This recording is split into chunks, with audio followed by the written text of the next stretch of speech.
Really rough stretch. In the fourth, didn't look great. Pollard up the middle, goal line, touchdown! The Packers are down by 14. I just had a feeling we were going to win this game. Touchdown, Green Bay! I'm a man with a plan, and this time you understand. The Packers are back in it. We're going to overtime. I thought we needed to go for it. 4th and 3 from the 35. It's incomplete. Just didn't convert.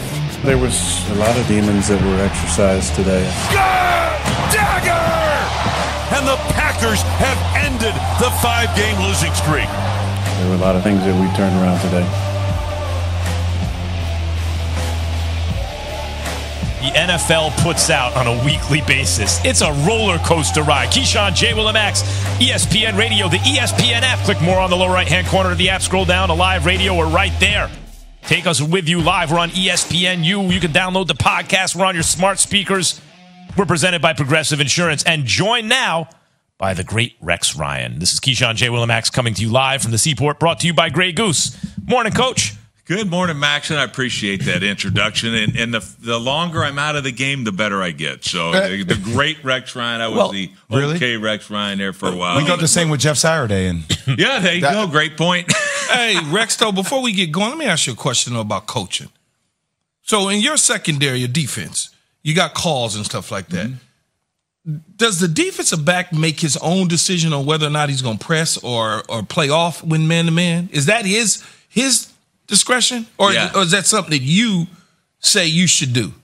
No, I mean, during the week, you're talking about those things during the week on your press, off, whatever, press, bail, all those different type of techniques. But I always felt that if that guy's out there, he's the one that has to get it done. He knows what you need, so you give him that option. Okay. Now, if there's some guys that you know are really brave but can't handle the top of a thing, then it's hell no, get your tail back. But we even had it to the point where, Key, I had Dennis Thurman, I had one of the best of all time with me, all right, as a coach.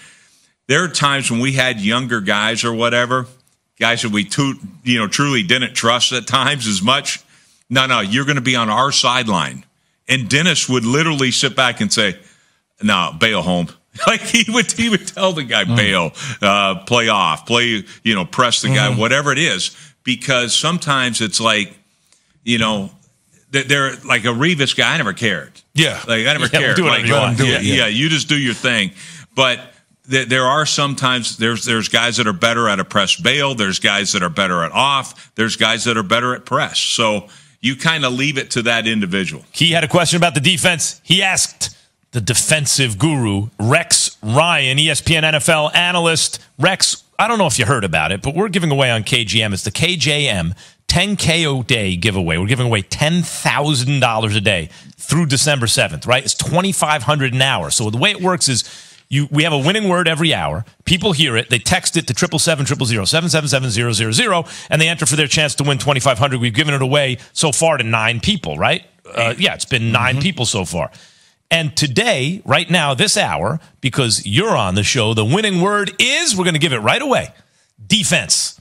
There we Text go. defense, DEFENSE, to 777-000. Now, if you're a Canadian, would you spell it differently? That's right. But I don't know. Can I ask you about defense? Because obviously everybody's going to go to the Dallas game last night, whether Mike McCarthy made the right decision by going for it on 4th down. But that defense, man, like that Russian defense, you talk about like Packers got over 200 yards in the ground. Yeah. Destroyed them on the ground. Like that's concerning. It was more concerning about Dan Quinn more so than the decision of Mike McCarthy going for it on 4th down. How did you feel about the game?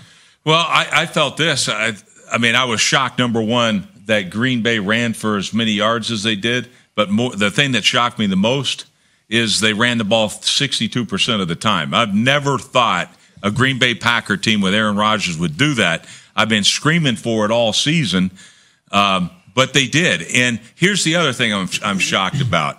Dallas, and I've said it the whole year, that this is a team that's built to win games, to close out games when they have a lead because of that ferocious pass rush. What Green Bay showed us was, you know what, we're still going to stay the course. We're still going to run the football and protect our quarterback, gives us the best opportunity to win. Even though they were down 14 points or even more than that, guys, here's a stat that blew me away because Himbo's amazing, as you guys know. Dallas was 195-0 when leading by 14 or more points. Yeah, in the 4th quarter. In the 3rd quarter. The third quarter? Yeah. Third quarter, which is the craziest stat I think I've ever seen. Yeah, and it's not there anymore. And it ain't there anymore. They got the big one on the other side. But it was... I got to give LaFleur credit because I haven't seen it all year. I've been screaming for him to put Aaron Rodgers underneath center and run the ball and play action. That'll give you separation with your receivers as Key knows. But they did it. Aaron Rodgers threw 20 passes, and the game went into overtime. 20 passes. My recipe. We don't need to throw the ball everywhere all the time. Amen. If we run the ball and our quarterback don't turn it over and don't make any mistakes and our defense plays solid, you'll get out of there. Coach. You'll get out with it. And it's the Bill Parcells kind of, right? And so we wanted to put that, no question. Yeah, same school, Rex Ryan. And we wanted to put that to the test because it sounds good, but is it true? So we looked up, we fixed it at under 30 pass attempts, under 250 yards, top 10 defense that week, right? And we compared that to top 10 but with no turnovers. Right. And we compared that to top 10 defense, but over 30 passes, over 250 yards, and we didn't look at the turnovers. Maybe you had one, maybe you didn't, right? And the one that Key likes, that you like, that Bill Parcells likes, is winning more than 75% of their games, and the other's like 500. It's not like we're making it up. The results are true. The analytics, in other words, say it's true. Yeah, but the analytics doesn't want to hear that from us because we're looked at as old heads. Well, no, we want to win.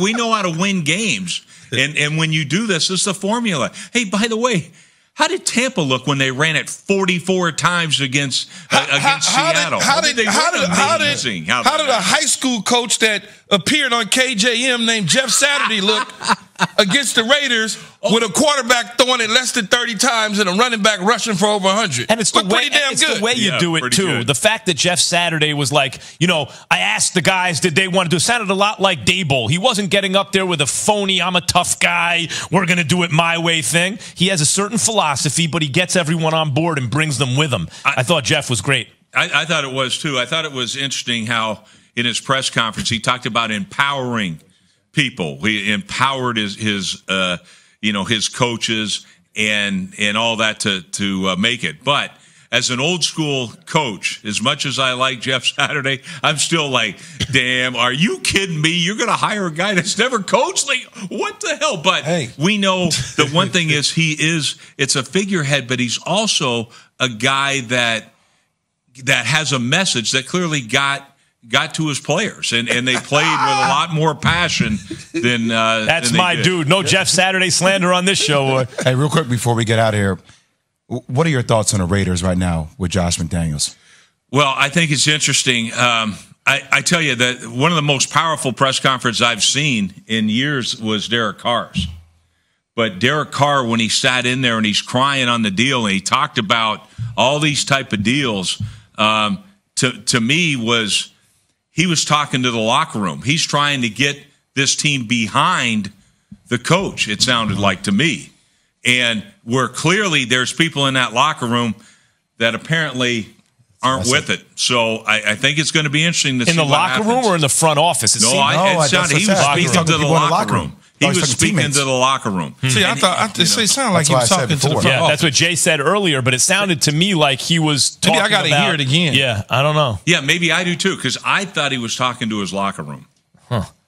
That is Rex Ryan, ESPN NFL analyst, who, in his honor... Man, we have made the winning word of this hour. We're giving away $2,500 every hour on this show. KJ and Max, 10K giveaway. We have made the winning word defense. Text DEFENSE to 777-007-777-000. You're entered for your chance to win. We'll do it every weekday from now until the end of the show. On December 7th. No purchase necessary. Ends December 7th, 2022. See complete official rules at espnradio.com/contest. Thanks as always, Coach. My pleasure, guys. Coming up, you heard Coach talk about it. Justin Jefferson. That catch Is that the greatest catch ever? Is Justin Jefferson, did he just announce